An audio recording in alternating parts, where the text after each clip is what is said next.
Bem-vindos, pessoal! Estamos hoje aqui reunidos para mais um episódio da Helping Talks. Hoje iremos falar sobre um assunto muito importante e se você quer vender a sua empresa, não deixe de assistir até o final.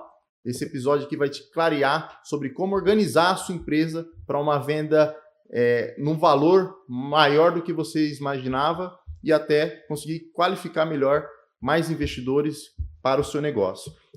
Hoje eu estou aqui com o Matheus. Matheus, quer se apresentar? Claro, prazer, turma, tudo bem? Com certeza bastante expectativa para esse podcast, vamos conseguir trazer bastante tema, estava dando uma olhada aqui no que a gente vai discutir aqui. Tá até de terno novo, né, Lucas, para poder falar sobre esse tema aí, tema importante, né? Vamos para cima. Boa. Marcos também vai participar conosco. É isso aí, pessoal, vamos trazer aqui algumas visões importantes no processo de M&A para que vocês se preparem, né? E também tentar tirar os esqueletos do guarda-roupa, que isso são pontos fundamentais ali, uma boa venda da sua empresa. Boa. Fala, pessoal. Mais uma vez nesse episódio aqui, prazer, Raí, diretor comercial e sócio da operação aqui da Help Hand. Tenho certeza que esses assuntos que serão tocados aqui nessa conversa, nesse bate-papo, vai ser de extremo interesse para o nosso público, os nossos empresários que nos acompanham de dia e de noite aí, todos os dias. Maravilha. É importante destacar o porquê que nós chegamos nesse episódio aqui hoje, na qual nós iremos falar sobre preparação de empresa para M&A, para venda. Muitos dos nossos clientes trouxeram algumas dúvidas sobre isso e trouxeram algumas dúvidas sobre como funciona a metodologia EVS da Help Hand, que é de preparação de empresas que vendem sozinhas. Então nós decidimos fazer um bate-papo aqui hoje para discutir um pouco sobre como preparar essa empresa para uma venda e como que a gente atua nessa preparação para os empresários e para essas empresas. Então, assim, só para antes de nós começarmos, acho que é importante trazer um overview sobre o que vai ser falado. A nossa metodologia ela é baseada em 5 pilares principais, na qual a gente organiza essa empresa para um M&A, né? Então, a gente inicia pela geração de caixa, finanças profissionais, né? Então, a gente vai fazer análise de DRE, fluxo de caixa. Muitas empresas não têm organização na parte financeira e isso traz insegurança para o investidor. Então, é muito importante primeiro começar pela parte financeira, né? O segundo pilar da nossa metodologia são receita escalável. Por quê? Porque muitas das empresas não têm uma receita, não tem o time comercial, o marketing organizado, né? Terceiro pilar, governança corporativa. Também é um pilar extremamente importante para que a sua empresa possa estar pronta para o M&A. Quarto pilar, a gente vai falar de processos e independência do dono. Se você quer vender a sua empresa, é importante que a sua empresa não dependa de você para operar. Quanto mais independência do dono a empresa estiver, pior para um M&A. Então, a gente vai atuar também nesse pilar. E o quinto pilar, a gente vai falar de tecnologia, inteligência artificial e automações, que também é uma coisa que o mercado está buscando muito, está procurando muito. Muitos investidores estão buscando empresas que tenham escala, que tenham automações e, consequentemente, melhores margens. Então, para a gente começar falando um pouco sobre o pilar principal no nosso ponto de vista, que é a parte de finanças, né? Matheus, por que você acha, traz para o público aqui, por que o lucro não é a mesma coisa que geração de caixa na hora da venda? Cara, então, Lucas, quando a gente olha para um processo de M&A, é natural para o empresário, ele muitas das vezes ele olhar ali a DRE contábil e achar que aquilo ali reflete de fato a realidade da operação. Mas são muito mais coisas que estão envolvidas, né? Quando a gente vai fazer uma análise ali financeira e econômica dessa empresa. O investidor, ele olha isso. Então, quando a gente olha para lucro, a gente precisa olhar de fato o que sobra na última linha da DRE. Muitas das vezes alguns cálculos não são embutidos. Às vezes falta padronização financeira, então isso acaba impactando bastante na hora do empresário conseguir transparecer de fato a realidade da operação, né? Uma das coisas que eu vejo muito, às vezes, é investimento, por exemplo, né? O cara pega e fala assim, o lucro, a empresa não deu lucro porque eu tive um investimento no ano passado. Mas, poxa, o investimento ele não entra ali, o investimento ele é sempre a última linha. Então, quando a gente está olhando para um processo de M&A, o investidor ele sempre vai ver fluxo de caixa livre. Sem dúvida.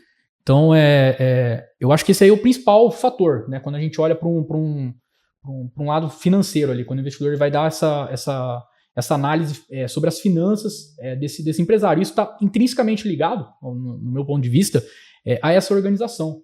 né? Então falta uma padronização financeira que eu acho que é o principal aí na hora de você, de fato, montar, consolidar uma estratégia ali pensando no M&A, na venda da empresa. É interessante falar isso, Matheus. Muitas das vezes chegam até nós o empresário que fala, eu tenho 50% de margem. Eu falo, pô, se você tem isso, nem vou levar para o mercado, eu quero comprar a sua empresa. Sem dúvida, com certeza. É Mas na verdade. realidade não tem. Ele tem um equívoco ali na hora de elaborar a DRE dele. Então, esse olhar mais analítico ali de alguém que realmente é especialista para entender se aquela DRE faz sentido, se não faz, se tem algum erro, se ele está colocando, se ele não tem um prolabore ali que ele está colocando, que ele deixou de colocar na DRE. Tudo isso é importante para trazer mais segurança para o investidor na hora de avançar na proposta e trazer mais clareza para ele se aquele deal vai fazer sentido ou não. Ô Lucas, até sobre esse ponto também, tem uma ligeira diferença em um ponto, Matheus, que a gente vem transcorrendo nesses clientes que a gente atende diariamente, né? Uma pergunta que a gente sempre faz, se ele quer vender a empresa ou ser comprado. Sim. Quem quer vender a empresa, aceita qualquer coisa. Quem quer ser comprado, ele entende que esses detalhes, questões financeiras, não existe 50% da margem, porque senão a gente faz lá o investimento e compra a empresa do cara. A minha preocupação assim, com os nossos clientes, geralmente, quando eles nos procuram, é exatamente demonstrar para ele que ele não está nem, muitas vezes, preparado para vender essa empresa. Ele não tá nem 10% preparado para vender uma operação dele, porque ele não entende, muitas vezes, nem lê um DRE, nem não sabe ali a questão da última linha, não sabe nada. Hoje a consciência do nosso empresário, que a gente tem preparando muitas empresas, a gente entende que ele tem nos procurado para que a gente faça toda essa etapa, para que ele se prepare de uma forma tão consistente que a empresa dele seja comprada. Sim, E não aceite qualquer coisa dentro do mercado, ou as possibilidades, ou o que a gente chama aí, né, os abutres do mercado, né? Fazer uma proposta ridícula por uma operação que às vezes tem 30, 40, 50 anos. Então é fundamental esse ponto que vocês trouxeram em relação a finanças. Mas Só para complementar sobre a questão dos abutres, e isso que é importante dizer, por quê? Hoje o comprador ele acha que ele sozinho ele pode vender a empresa. Muitos vendedores, né, fundadores ali, entendem, não, eu já sei quanto uma empresa vale, pediu para alguma empresa fazer uma valuation, ele acha que ele pode vender a empresa. Só que o processo de venda é muito complexo. Se você sai para vender despreparado, o que vai fazer o investidor, o possível comprador ali na frente? Ele vai olhar aquilo lá e falar, quem que está te assessorando? Você tem alguma empresa que está te assessorando, um advogado, um advisor? Não, sou sozinho. Com certeza, o preço que ele entendeu que ele venderia essa empresa vai ser muito menor do que vai ser ofertado. Exato. Porque não se preparou. E isso também gera um movimento de queima. Que uma vez que você sai para o mercado para vender essa empresa recebe uma recusa. Os investidores conversam entre si. Então, a gente fala para a nossa imagem, né? É a primeira imagem que fica. A mesma coisa para um processo de venda de empresa. O primeiro movimento que você faz tem que ser muito bem estruturado. E sozinho é um erro fatal. Você pode dar certo? Pode, mas o percentual é muito pequeno. Sempre vá com o advisor. E isso aqui, a gente está trazendo exatamente isso para a mesa, né? Para mostrar que assessorado, uma equipe, uma empresa bem qualificada para assessorar ele, vai trazer um melhor resultado na venda da empresa dele. Total. E essa parte de caixa, só complementando, desculpa aí te interromper. Tranquilo. Essa parte passa principalmente pelo lançamento, né? Quando você pega o dado contábil, geralmente ele vai apresentar um determinado número. Agora, quando você olha para os dados gerenciais, é ali onde você pega de fato qual que é se a operação é saudável ou não. E só complementando outra coisa também, o fluxo de caixa. Porque às vezes a empresa, na DRE, que a DRE ela sempre vai refletir o regime de competência. Exato.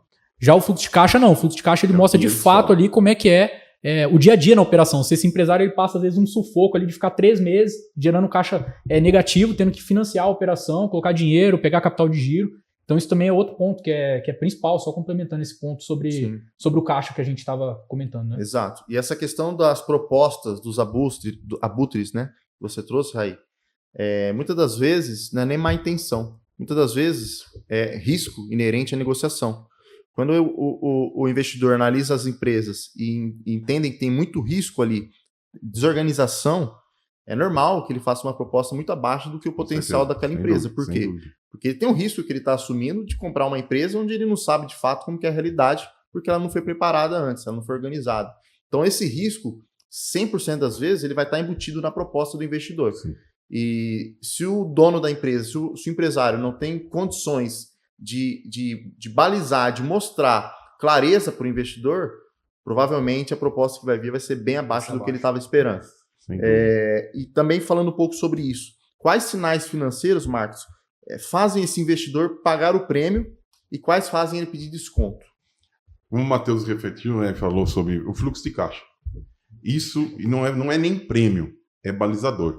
Se a empresa não tem um fluxo de caixa estruturado e ao final das contas no mês ele tem um dinheiro ali que ele possa reinvestir, porque toda empresa tem que ter um caixa para reinvestir, porque senão a empresa não cresce. Sim. A empresa que quer crescer, quer expandir, ela tem que pegar parte do seu rendimento ali na última linha, né, na deadline, e reinvestir parte desse valor para poder estar crescendo. Então o fluxo de caixa é importantíssimo, você ter isso bem estruturado, né? Não seria um prêmio, vamos dizer assim, mas é um balizador muito importante para o investidor na hora que ele chega, que nem você falou sobre DRE, né, Matheus? DRE é um raio-x muito superficial. Onde vai ser feito mesmo a análise ali na due diligence vai ser diretamente no fluxo de caixa. E outro ponto importante também é a margem de EBITDA, né? A margem de EBITDA é fundamental. Se você tem uma margem estável que vem acompanhando sem muitas oscilações, aí sim é um prêmio, né? Porque você vê que tem uma estrutura de preço bem formada. Previsibilidade. Isso é um prêmio. Porque em muitos casos, a gente pode estar falando de empresas que vendem produtos, empresas que vendem serviços e empresas que ofertam os dois tipos de produtos e serviços. Só que você ter previsibilidade, né, e o seu EBITDA tendo uma margem estável, mostra o quê? Que eu tenho como escalar mais. Sim. Né? Se eu consigo escalar mais, porque eu posso trazer um investidor, não vender a empresa, mas trazer um investidor para que eu faça escala. Então, olha, Lucas, eu quero que você invista na minha empresa, quero que você traga X valor, porque eu quero expandir. Eu quero ir para a área de franquias, eu quero aumentar meu parque fabril. Então, o investidor consegue olhar que ele tem previsibilidade, Sim. que ele tem uma margem bem estruturada. Boa. E também acho que a incoerência é um dos fatores principais para essa questão do desconto, né? Do investidor. Então, o investidor bate o olho ali, ele sabe o que ele está fazendo, ele já encontra incoerências nos indicadores financeiros, ele já sabe que tem alguma coisa ali que não está correta. Sim. E provavelmente ele vai embutir esse desconto na proposta porque ele não tem clareza dos números, né? É sempre uma relação, um ponto de vista, de risco e retorno. O investidor ele sempre vai olhar para essa relação para poder pagar um prêmio a mais ou descontar. Então, eu acredito muito que existem momentos de mercado, né? Quando você pega a operação em si, sempre ele vai olhar ali para os prêmios que tem em relação à tecnologia, automação, independência, né, do dono, se a receita é muito concentrada ou se ela é uma receita mais descentralizada ali, tem vários clientes, vários contratos, várias formas de gerar receitas, produtos, enfim. Existe isso, então acaba tendo um prêmio maior para essas empresas. E o risco reflete justamente essa taxa de desconto, que vai ser na valuation, porque o investidor ele faz a própria valuation na hora que ele vai decidir comprar ou não. Então, na hora de precificar também, ele vai olhar para essa relação, de qual que é o potencial de retorno que ele tem ao longo do tempo, nos próximos 5, 10 anos, enfim, na perpetuidade, e ao mesmo tempo também a taxa de risco, que aí está intrinsecamente ligado o que é deficitário nessa operação. Mas também tem um fator que eu vejo muito, que é a sazonalidade. Por exemplo, depois da pandemia, nós tivemos alguns setores que estavam mais aquecidos.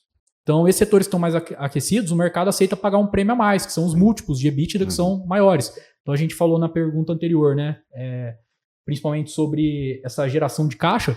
Então, se a empresa tem uma geração de caixa positiva, e ela está num segmento que está aquecido, que o mercado está olhando com mais energia, vai ter um múltiplo maior. O mercado vai aceitar pagar um prêmio maior por essa empresa. Então, a gente já viu em momentos de M&A ali pagando 7 vezes EBITDA. Então, fazia muito sentido para o empresário captar recursos no mercado, porque, tá pagando muito.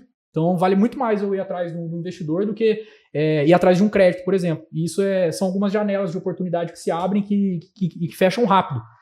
Hoje já não é tanto esse cenário. Hoje, às vezes, querendo ou não, né, Matheus? O mercado é time, né? É time. São janelas ali e o empresário tem que estar sempre ligado ali para aproveitar, porque às vezes traz um investidor ali que está colocando bastante dinheiro, vai viabilizar projetos às vezes por anos e vai entrar com um percentual baixo em termos de equity. Às vezes vai entrar com um percentual baixo e vai colocar bastante dinheiro, vai conseguir fazer a empresa escalar por bastante tempo. Nessa parte de assessoria financeira, é importante falar aqui também o trabalho que é feito em relação ao endividamento. Muitas empresas estão com endividamento totalmente fora da realidade, acabou pegando o crédito ali no susto, estava precisando para repor o caixa, né, no momento de urgência, e não teve uma renegociação com o banco, não foi buscar um crédito mais barato, às vezes ele precisa de uma FDIC ali, não teve essa assessoria. Então, no nosso pilar de finanças profissionais ali que a gente trabalha, geração de caixa, a gente olha muito para geração de caixa de fato, geração de EBITDA para que a empresa possa ser mais bem avaliada. E um dos pontos também é olhar o endividamento. Se a gente consegue fazer uma estrutura de endividamento melhor ali para aquele cliente e encaixar melhor no fluxo de caixa que a empresa dele gera, para que esse caixa ele possa fazer investimentos e continuar crescendo. Então, esse é um fator muito importante também. Falando agora um pouco sobre a parte comercial. A gente trouxe o nosso diretor comercial aqui, sócio, para ajudar a trazer sua visão nessa parte de como uma empresa pode ser mais bem vista pelo investidor se ela tiver um time comercial, processos, padrões, receita previsível, descentralização de receita num cliente, 2 clientes, 3 clientes, LTV, né, que é a receita recorrente. Tudo isso importa para que o investidor olhe para aquele negócio, não só o investidor, para que ele tenha uma valuation mais bem avaliada. Então, na parte comercial, o que vocês enxergam que são fatores importantíssimos para que a gente consiga aumentar o valuation dessa empresa e ela ser mais bem vista por um investidor que quer fazer aquisição? Querendo ou não, comercialmente falando, se uma empresa ela não tiver a máquina de vendas bem estruturada, com processos, com automação, com toda a engenharia de processo ali, uma estruturação clara, uma diretriz clara, vai flopar, essa é a linguagem do mercado. Porque hoje, toda empresa que cresce muitas vezes o ano, por exemplo, o ano passado a nossa operação cresceu mais de 10 vezes, né? Isso é criteriosamente falando da parte comercial, obviamente unido com todos os outros setores, que aí envolve financeiro, toda a parte de infraestrutura toda interna, a parte de infraestrutura. Então, assim, eu comecei aqui o podcast falando, tem empresas que querem vender e tem empresas que querem ser compradas. E isso passa estritamente pela parte comercial. Então, dentro da base dessa empresa, consegue gerar uma estrutura de LTV ali, de uma recompra de produtos, 2, 3 outros produtos, ou só tem um produto que pode ficar muito, muito raso no mercado. Então, uma empresa que ela quer ser comprada, uma empresa que ela tem uma boa estrutura comercial, ela vai refletir o time comercial. E time comercial também, cultura. Se a empresa não tem uma cultura forte, ela vai flopar. Com certeza. Se a cultura do time for, aqui me desculpe os CLTs, se for das 9 às 18 ou das 8 às 18 e não ter a entrega mais, não ter aditivos, não ter questões de bônus por performance sempre, a empresa ela vai ser uma empresa não atrativa para um investidor ou alguém que queira comprar essa operação. Quando a gente fala em geração, receita escalável, geração de receita, é muito importante entender que marketing e vendas tem que estar muito bem alinhados, né? E é um dos pontos que a gente olha nesse movimento nosso, nessa metodologia nossa. Marketing e vendas. Os dois têm que andar em paralelo, têm que andar em conjunto, e os dois são muito importantes para que a gente consiga construir uma empresa com previsibilidade, porque isso é importante, diminui o risco de quem está comprando, e, claro, trazer mais resultados, mais geração de EBITDA, mais geração de caixa para aquela empresa. O Matheus é uma pessoa também que entende muito dessa parte, desse pilar comercial, né, Matheus? O que você acha que são pontos importantíssimos para que a gente gere mais valor para essa empresa, aumente o valuation dela e também consiga trazer mais investidores interessados naquela empresa? Então, Lucas, o que eu já vivenciei em processo de M&A principalmente é a dependência total ali em uma única figura dentro do time comercial. Então, um diretor comercial ou algum vendedor que vende muito, e aí a empresa não tem processo. E quando o investidor ele vai assumir a empresa, tem toda essa preocupação de como que vai ser o pós-compra, pós-deal. E esse pós-deal geralmente costuma gerar deal break. Então, se é mapeado que, se um diretor que é muito bom, ele vai sair da empresa e essa transição tende a ser mais, vamos dizer assim, mais estressante para o time comercial, isso acaba gerando um deal break, que é justamente voltar atrás, não ter negócio, ou diminuir esse valor. Falar, cara, eu vejo muito risco nisso aqui, eu vou ter que diminuir a proposta, porque eu não posso comprar esse risco de ficar meses sem gerar receita. Então, esse para mim é um ponto principal, e eu já vi em mesa de negociação acontecer, de ficar muito nítido isso, porque tem aquela questão do vendedor, muitas das vezes, querer mostrar que ele tem um serviço, né? O dono também, não, eu participo, eu faço, a empresa é muito boa, porque eu movimento e tal, mas o investidor não quer isso, ele quer previsibilidade. Então isso gera, às vezes, esse desgaste ali na hora do negócio, mas por isso que é importante esse alinhamento, né?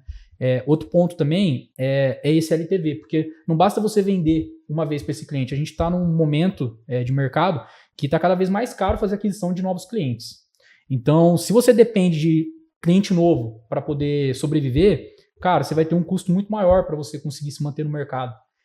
Tem vários estudos aí que mostram que o custo para você adquirir um cliente é o dobro, o triplo, não lembro exatamente a métrica, para você poder fazer a aquisição do que você vender para um único cliente. Sim.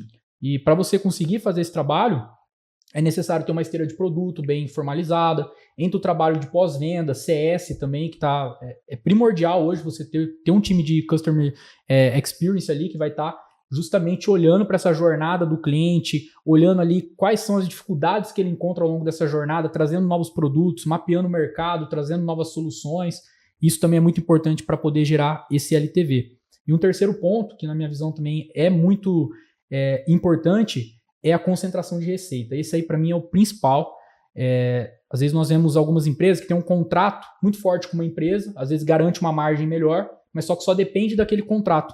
E aí, quando você vai olhar as cláusulas desse contrato, não tem nada que garante. Às vezes o contrato ali é 30 dias e o cara já pode sair, pode desfazer o contrato, não tem uma multa, não tem nada. Então, para o cara que vai aceitar essa proposta, que vai comprar a empresa, para ele acaba sendo falta de previsibilidade, esses 3 pontos que eu acabei de falar. E quando a gente olha para M&A, o princípio básico é previsibilidade. E adiciono, e clareza. Clareza, perfeito. Ô, Matheus, esse ponto é bem interessante. Eu estive em São Paulo esses dias, eu estava fazendo uma reunião numa transportadora e a receita deles, 70% é de um cliente. É um cliente IP. 70% da receita da empresa. No contrato que a gente fez questão ali de entender, ele não tem nenhum resguardo. Traduzindo, se essa empresa perder esse contrato, ela fecha. Exato. E não é que ele não tem condição de fazer, porque pode parecer muito fácil, vai lá e faz mais cliente. Mas, na verdade, o que eu vejo muito é que ele já tem esses potenciais clientes, só que ele deixa de atender. Exato. Porque às vezes ele tem um contrato melhor com um, e aí ele deixa o outro em stand-by e fornece somente para esse único cliente. Então não é nenhuma questão de, é difícil eu ir lá e conseguir captar mais clientes. É mais uma questão de fazer. Eu acho, Matheus, que a gente pode também entender que esse empreendedor que só tem concentração em um cliente, às vezes não tem uma estrutura fabril que consiga expandir. Isso entra. Né? E isso tudo a gente tem que analisar. Quando o nosso programa, a gente analisa tudo isso, traz esses insights para o empreendedor. Porque, você quer escalar, a sua estrutura fabril tem capacidade para isso? Uhum. Então, às vezes, o contrato de 70% de volume com um único cliente dá para ele essa garantia que não existe de ele manter a fábrica da forma que está. E esse é o maior erro do empreendedor. Exato. Ele quer manter sempre da mesma forma, e não pode. Todo empreendedor, a gente tem todas as taxas do mercado que informam, a gente tem que crescer no mínimo 12% ao ano para se manter saudável a empresa. Então, é uma indústria fabril? Então vamos aumentar, vamos escalar nosso pátio, a nossa área fabril, para que a gente possa atender. E não é só fabril, aí vai a parte de logística, a parte de armazenamento de estoque, então tudo tem que ser olhado. Aí o investidor olha tudo isso, que ele não vai comprar um negócio que ele não consegue escalar. O investidor quer vir, adquirir e escalar cada vez mais o negócio. Exato. E aí, só mais um ponto também, eu acredito muito que o time comercial tem que estar rodando também na frequência certa. Né? A gente tem até uma cultura aqui, né, Raí, que você está todo dia ali, você mostra, criou método para isso, e eu acredito muito no método. Então, o método ele é muito importante, ter playbooks bem padronizados para que os vendedores consigam seguir, ter um método ali, porque entra e sai pessoas, mas o método tem que continuar ali e os novos que entram tem que conseguir aplicar. O método né, ele dá previsibilidade, né? Sim. E é tudo que a gente quer para uma empresa sustentável, né? Em relação do contrato, realmente, com a concentração de receita de 70%, e olha que agravante, ele estava me informando que a IP está fazendo uma frota agora própria. Então, o que vai acontecer? A preocupação dele procurou para a gente preparar e estruturar, mas nesse primeiro diagnóstico já feito, falou, olha, tá bem errado. Inclusive, a gente vai avançar nesse contrato, mas a gente aqui a gente sugere para todos os empreendedores essa concentração de receita é perigosa para a vida útil do seu negócio. Concentração de receita, concentração de vendedores. Às vezes, aquela empresa tem 2 vendedores que representam 50% da receita. Exato. a empresa monta uma estrutura inteira baseada naquele faturamento que esses 2 vendedores trazem quase 50%. Se esses 2 decidem sair para abrir uma concorrência, a empresa quebra, ou ela tem que fazer um corte de custo gigantesco para tentar se manter. Então, desde concentração de clientes até concentração de vendedores também. Sem dúvida. Porque sem método, sem previsibilidade, a empresa fica muito vulnerável e isso afeta diretamente no preço que o investidor vai oferecer por ela. Falando um pouco agora também do nosso terceiro pilar, que é a governança corporativa, esse também é um ponto muito importante, que também, detalhe, tudo que a gente fala aqui são coisas que diminuem o risco para o investidor e, consequentemente, aumentam o preço de venda dessa empresa e aumentam o valuation. Governança corporativa, antigamente o pessoal achava que era só para multinacionais, empresas gigantescas, mas não. Governança corporativa também serve para pequenas e médias empresas. Isso vai te colocar na frente do mercado, vai te colocar na frente de outras empresas, do seu concorrente e ficar mais atrativa para o mercado, para o investidor. E quando a gente fala em governança corporativa, a gente vê diariamente na empresa, negócios que travam nas diligências. Né? E governança corporativa é um ponto importante nesse movimento de diligência que o investidor quer olhar. E na prática, Marcos, o que você enxerga ali de governança, que são pontos que mais os investidores querem saber se a empresa tem ou não tem, para diminuir o risco dele e, consequentemente, aumentar a chance de concretizar o negócio? O que mata o deal são os esqueletos. Então, passivos ocultos são os principais problemas que são identificados ali na due diligence. Perdão. Outro ponto importante também é a parte de documentação toda desorganizada. Então, você tem 2 pontos que são fáceis, que já fazem parte da governança, que a gente pode estar implementando e ajudando o empreendedor nisso daí. Você tirar tudo o que é passivo oculto. A empresa tem muito passivo trabalhista. E se passivo trabalhista está dentro do balanço, né, está documentado dentro dos resultados, porque muitas empresas escondem isso. Tem o passivo trabalhista, mas não está dentro do seu balanço, dentro do seu DRE. Isso faz com que o investidor olhe, por que você está escondendo isso? Né? E se o investidor teve aquele momento de insegurança, o seu preço já caiu. Já é um preço que vai. Então, vou só elencar, até tem uma anotação aqui, né? Os principais pontos. Confusão entre pessoa física e jurídica. Ixi, isso tem bastante. Caramba, é o mais comum. É o mais comum. Por quê? O empreendedor começa pequeno, né, velho? E como você tem várias experiências comercial, ele vai crescendo, e o mindset dele não muda. Ele continua sendo o mesmo dono, o mesmo fundador, e aí, o que ele faz? Ele tira um prolabore lá de 10 mil, só que tem um cartão de crédito corporativo com o nome da empresa que tem um limite de 500 mil e gasta tudo do corporativo também. Cara, isso é um problema muito sério no processo de M&A. Porque já vê ali que não existe uma governança. Esse é o primeiro ponto que vai ser olhado na governança, né? E isso traz também outros fatores muito, muito complicados no nosso negócio de negociação, porque se você está utilizando o dinheiro que é da empresa, se você vai entrar com um sócio, esse sócio já não vai se sentir seguro para poder estar entrando na operação. Né? Outro ponto importante é uma ausência de um conselho consultivo. Muitos acham que o conselho consultivo é só uma proforma ali para ter mais empresários ou profissionais qualificados ali para mostrar, ter imagem no Instagram, né, fazer mídia social. Pelo contrário, o conselho consultivo é totalmente estratégico. Ô Marcos, mas eu acho que a galera acaba se confundindo um pouco porque lembra de conselho de administração, que é diferente. Né? Conselho de administração, aí você entra nesse lado mais corporativo, grandes corporações, mas o conselho consultivo ele é imprescindível, você pode montar ele já amanhã, se você quiser. Lógico que leva um tempo, né, para você conseguir montar, mas dá para fazer, não é uma coisa que... E você monta personalizado o seu conselho, vocês têm ritos, né? A governança existe, tem ritos que devem ser seguidos, documentos que devem ser feitos, mas o conselho consultivo, por exemplo, eu vou pegar uma empresa que vende sapatos, que confecciona e vende sapatos. Qual que é o mercado? Eu quero trazer um cara de marketing. Nosso gap hoje está no marketing. Então traz um conselheiro consultivo com expertise em marketing. Mas minha receita tem que crescer, não consigo. Isso o fundador, o CEO, né?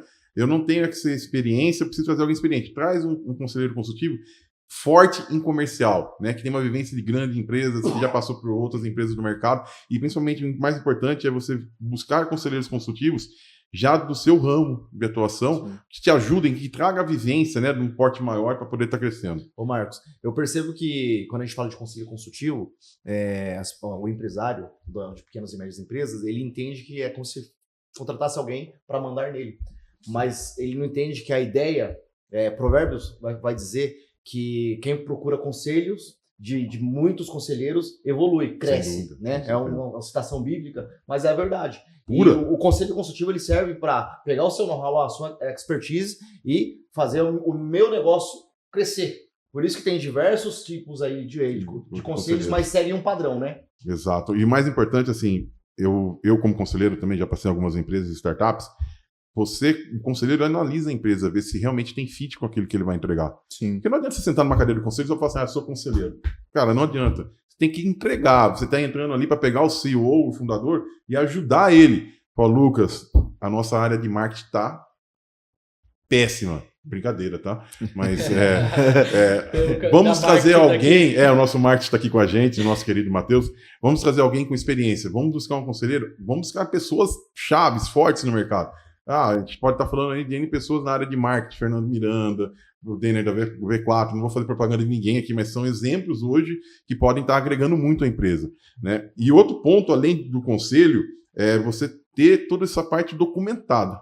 Isso já é um prêmio quando você vai fazer uma due diligence. Ô Marcos, eu até fazer uma pergunta pro Lucas aqui. Inclusive, a gente tem alguns anúncios para fazer. No nosso conselho, cada dia se torna mais forte, né, Lucas? Você vai ficar pra semana que vem. Só spoiler, só spoiler. Só spoiler. Vamos fazer um spoiler aqui, Mas né? assim, é legal o conselho também, porque muitas das vezes o CEO, o dono da empresa, ele está cercado por líderes, mas algumas das vezes esses líderes não querem falar o que deve ser dito, com algum medo de ser demitido, etc. E o conselho não tem esse rabo preso, vamos dizer assim, com o CEO, com aquela empresa. Então, traz uma maior transparência naquela pergunta que o CEO quer fazer. Às vezes o CEO traz para os líderes o planejamento estratégico e todo mundo concorda, com medo de discordar, né? Sim. E o conselho traz isso e fortalece a governança da Não empresa. fica enviesado, né? Às vezes fica essa questão do chefe e liderado, né? E conselho é uma das coisas que mais geram valor para aquela empresa também, quando a gente fala em M&A, porque o investidor entende que aquela empresa está mais estruturada, está mais robusta. E que a decisão não é só do dono. A decisão não é só do dono. Ele tem outras pessoas atrás, né, que vão estar trazendo visões do mercado para isso. Outro ponto só fundamental para complementar é que não adianta você ter um conselho e você não ter um rito, né? Então você tem documentos que devem ser feitos, elaborados. As reuniões, eu tenho um conselho, só que eu reúno a cada 6 meses. Para, gente. Para ajuda na tomada de decisão, o conselho no mínimo tem que ser uma reunião por mês. Sim. No mínimo. E olha, já passei em empresas que eram 2 vezes por mês a reunião de conselho. Por quê? A empresa estava totalmente em expansão, né? E o CEO sempre precisava ter o apoio para poder estar tomando decisão. Uhum. Quem toma a decisão é o fundador, o CEO, mas o conselho aponta o caminho. Diz, esse caminho que você está querendo não é o melhor. E segue por esse daqui. A decisão é minha. Ótimo, você assumiu o risco, né, como CEO, mas já teve orientação de como deveria ser feito. Sim. Isso está documentado. Isso está documentado. Tem a E isso ata, né? mostra para o investidor, né? Vai pegar assim, olha, investidor, realmente, eu fui aconselhado a isso, né? Então, eu tomei a decisão, arrisquei, por isso que eu estou buscando um investidor para ser sócio comigo, para trazer equity e a gente expandir a operação, porque eu aprendi. E é importante, né? O fundador assumir que errou, tendo isso documentado, até é um gatilho, né? O investidor, caramba, ele tá Transparência, né? pronto. Transparência. E mostra que ele teve amparo ali nas decisões também, né? Você tomar a decisão sozinho, muitas das vezes você está enviesado por algum problema emocional. Isso acontece muito normal. E ter pessoas para te auxiliar na tomada de decisão vai ser bastante importante aí no crescimento da empresa e na evolução. E aí a gente vai para o quarto pilar, que a gente vai falar agora de tecnologia, inteligência artificial e automações. A gente está num mundo cada vez mais tecnológico e é importante que a empresa acompanhe esse ritmo que o mundo está se desenvolvendo. E o nosso quarto pilar, a gente entra para olhar se a empresa está, de fato, acompanhando esse ritmo aí tecnológico. Então, gente, como que a tecnologia e automações, IA, podem aumentar o valor percebido da empresa? Eu estava nessa viagem em São Paulo, eu visitei 2 fábricas, uma fábrica e outra transportadora. Na fábrica, ele melhorou a eficiência do pátio em 50%, implementando os processos de automação. Automações com inteligência artificial. Exemplo, ele tinha ali dentro do pátio, ele produziu ali, né? Tinha até os maquinários, que maquinários de mais de 60 anos, ele trocou por máquinas novas, com já inteligência artificial inserida nas máquinas. Só para entender, seriam 4 a 5 máquinas Nature, uma máquina americana, para produzir 10 mil toneladas de um produto que eles trabalham lá. Ele fez essas máquinas, trouxe da China, com inteligência artificial já inserida na máquina. 2 máquinas faz o trabalho de 5 máquinas com tecnologia de mais de 50 anos. E assim, ele aumentou a eficiência da fábrica em mais de 50%. Mas é isso, você resumiu. Para mim, a inteligência artificial e a automação é escalabilidade. Né? É uma forma que você evidencia que sua empresa está escalando sem aumentar os seus custos. Porque se você consegue, numa máquina, ter todo esse resultado, imagine quantos colaboradores você precisava contratar para fazer esse tipo de trabalho. Para produzir igual. Então, muito maior custo. Então, automação e IA é foco em eficiência operacional. Esse é o ponto crucial para mim. E o investidor olha, porque ele consegue ver que a empresa está preparada para escalar. E tem um detalhe ainda, Marcos. Lá tinha o exemplo, tinham os mecânicos que tinham 40 anos de empresa. E esses mecânicos, quando eles têm 40 anos de empresa, eles arrumam a máquina e aumentam o salário, porque ele me disse uma frase que me marcou muito. Ele falou assim, Raí, o cara que estava aqui, ele tinha 40 anos dessa empresa. Se ele sai ou morre, acontece um incidente com ele, não tem mais ninguém para mexer nessa máquina. Porque ele tem que escutar o barulho da máquina antiga e entender o defeito. Eu não encontro ninguém no mercado para fazer isso, por menos de um salário de 15 a 20 mil reais. Olha, é um operador de máquina. Então, assim, quando ele trouxe essa nova estrutura, ele já teve eficiência nesse processo também. Sim. Obviamente, muita gente não gosta disso, mas a automação, a inteligência artificial aí, ela vem para trazer eficiência no processo de uma empresa. Então, assim, as pessoas elas precisam continuar evoluindo profissionalmente, porque senão todos nós podemos ser substituídos. É uma evolução de mercado, né? Eu vejo, às vezes, alguns segmentos mais rústicos, vamos assim dizer, até trazer um case aqui da minha terra, lá de Araçatuba, a Solinftec, né? Uma baita de uma empresa do agronegócio. Então, assim, o agronegócio que é tão, a gente vê assim, mais manual, né? O pessoal mais antigo, vamos assim dizer, mas estão implantando um monte de tecnologia de automação no segmento. Por exemplo, robôs que matam erva daninha, por exemplo, que é uma coisa que era tão manual antes, você tinha que fazer, tinha que ir lá olhar. Hoje já não, hoje já tem, cada detalhezinho importa dentro de uma operação, isso impacta diretamente na negociação, na percepção do investidor, porque isso é custo. Então, se o custo, às vezes com coisas ali muito manuais, muito operacionais estão acontecendo, isso com certeza, se você consegue sanar, você consegue aumentar o prêmio que a gente falou anteriormente. E falando sobre o que o investidor olha, hoje a gente está no movimento que o pessoal está falando que é a bolha da IA, né? Uhum. Os investidores estão buscando empresas com tecnologia IA para investir, e se a sua empresa tem essa tecnologia interna, com certeza ela vai ter um múltiplo mais atrativo também. Aumenta o prêmio, né? Aumenta o prêmio. Então, a gente traz esse pilar de tecnologia, automações, inteligência artificial para as empresas da nossa metodologia, do nosso programa, porque isso aumenta o prêmio e, consequentemente, vai aumentar a proposta ali que a gente vai conseguir extrair do investidor, que é o que o mercado está buscando nesse momento. Esse é o ano que os investidores estão olhando muito para empresas com tecnologia. E aí a gente vai para o 5º pilar do nosso programa, que é o... Só para falar também, questão comercial, rapidamente. Antigamente a gente tinha que contratar praticamente um closer para um comercial e um SDR. Hoje, a nossa operação mesmo roda com a IA, já fazendo toda a agenda do closer. A gente tem tecnologia em quase tudo. Não só no comercial, mas em todas as etapas. Cada mês uma nova automação a gente vem criando. Porque a gente tem que estar sempre também. Eu costumo falar assim, a Helping Hand nasceu para ser vendida. O Flávio Augusto fala, né? Ou a empresa ela vai quebrar, exato, ou a empresa ela vai ser herdada, e aí 75% das empresas que são herdadas, elas quebram, ou ela vai ser vendida. E qual que é o melhor caminho? Ser vendido. Então a Helping Hand ela já nasceu para ser vendida. Então esses pilares, a gente olha muito frequentemente para eles dentro da nossa empresa também. A gente não pode vender uma coisa que a gente não aplica na nossa empresa. Perfeito. Então tecnologia, automações, inteligência artificial, isso é inerente à Helping Hand, porque a gente sabe que o mercado olha muito bem para isso. E viemos ganhando cada vez mais eficiência e escalabilidade. Exato. É o nosso foco também. Em todos os setores, hein? Sim, em todos os setores. E aí o 5º pilar, voltando, é a parte de independência do dono, processos. Isso também é muito importante porque o investidor não quer comprar uma empresa que depende 100% do dono. Se o dono sai, a empresa não consegue rodar. Isso também leva o prêmio ali das propostas. O que vocês acham? Por que empresas dependentes do fundador sofrem desconto na valuation?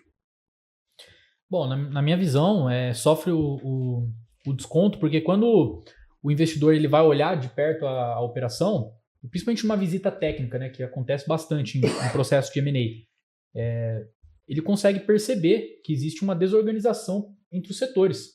Então, às vezes, você tem um time de vendas que está desalinhado com o pós-venda, ou com o time que faz a entrega, e assim por diante. Quando, na verdade, a empresa ela precisa estar todo mundo no mesmo objetivo. Então, isso parte por um planejamento estratégico.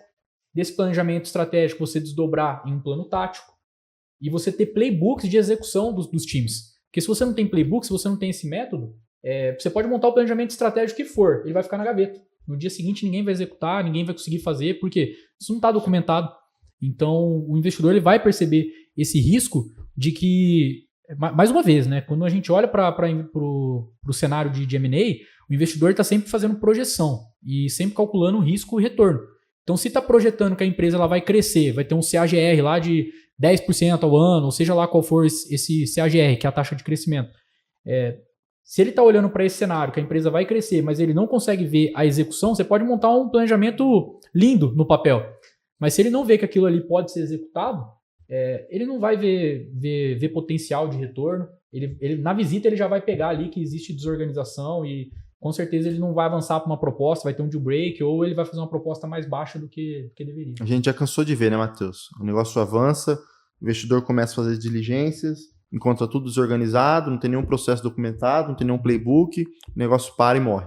E aí, importante trazer isso para o empresário, quais processos ele precisa ter documentado na empresa dele antes dele pensar em fazer um M&A? Sobre processo, né, eu acredito muito nisso que a gente falou até aqui. Você pega o time comercial, precisa ter processo. Time comercial, como é que é a abordagem quando o cliente chega? É um cliente que ele vai até a loja, é varejo físico, é tudo digital? Então, como é que é o processo? Desde que ele entra no primeiro contato, quem que aborda? Vai ser o Maiá que vai automatizar, vai ser um SDR que vai fazer essa abordagem, vai ser um closer que vai fazer reunião, essa reunião onde que vai acontecer, qual que é o roteiro que esse closer vai seguir, qual que é o treinamento, qual que é o organograma, né, a próprio hierarquia. onboard também, né? Onboard. Dos que chegam na empresa, como vai ser, porque muitas empresas recebem muitos trainees assim, vamos contratar Sim. um time grande, mas eles chegam, eles ficam isolados, perdidos na empresa, então assim, se não tiver processos, não existe venda. Duas coisas que eu costumo dizer, toda empresa ela tem processos, às vezes o dono não sabe, as pessoas não sabem, mas existe um processo ali que está sendo executado. Não está mapeado. Não está documentado, não está mapeado, mas existe. Sim. Aí é muito importante a gente mapear, documentar isso e trazer clareza, né, Com Marcos? certeza, fundamental. É importante. Igual cultura. Toda empresa tem uma cultura. Às vezes a empresa não tem a cultura alta performance igual a gente tem na Help Hand, mas ela tem uma cultura. E não existe certo ou errado em cultura. Cada empresa tem a sua. O importante é ter a cultura. É importante todo mundo correr para o mesmo sentido. Porque senão vira uma bagunça. E também isso é importante quando a gente fala... Só que sabe qual que é o problema? Na verdade, não é que não existe o processo. Ele até existe, porque às vezes a empresa está 10, 20 anos no mercado. Você acha que essa empresa não tem processo? Ela tem um processo. Só qual que é o problema? Ela está na cabeça das pessoas. Exato. Então isso não é descentralizado. Está lá na cabeça da pessoa, a pessoa está executando, só que amanhã se entra um comprador, ele vai se ver na total bagunça. E aí ele vai precisar ficar o responsável, que entende o processo mentalmente. Ele vai ter que ficar dentro do processo, às vezes quando a empresa tem um interesse de compra. Ele fala, tudo bem, eu compro, mas você tem que ficar aqui na empresa 3 anos, Sabe? 4 anos. Inclusive, você tem um case bem interessante. Sim, desse, sim. né? Mas eu dividi até aqui em 3 pontos os processos, né? Os essenciais, os importantes e aquilo que é desejável. O desejável é aquilo que gera prêmio. Então, eu vou trazer aqui rapidamente. Essencial, você não vende sem isso. Processo comercial completo. É o fundamental. Processo de entrega ou operação. Né? Então, nós estamos falando de empresas de todos os setores. Processo financeiro, a gente falou disso muito lá no início. É fundamental. E o onboarding e o offboarding de funcionários, que você acabou de dizer aí. Então, isso é essencial. Se não tem isso, não vai vender. Né? O investidor vai chegar até o ponto que chegou no checklist da due diligence, vai identificar e não vai vender. Por quê? Vai depender daquele cara que está há 40 anos lá para continuar o processo que estava sendo feito. Que escuta o barulho da máquina. E a transição também, né, cara? Porque assim, a gente está falando aqui muito desse ponto de negociação, de valor, de se vai ter um comprador ou não. Mas também tem um ponto que é depois da aquisição. Então, esse é um ponto que a gente negocia também. Sem dúvida. Né? Chega na etapa final ali, cara, é complicado você negociar. Na integração, né? Exato, porque o empresário ele quer sair rápido. Ele tá querendo vender porque ele quer sair num cenário rápido, quer ir aproveitar, quer curtir a aposentadoria, quer executar outros projetos, enfim.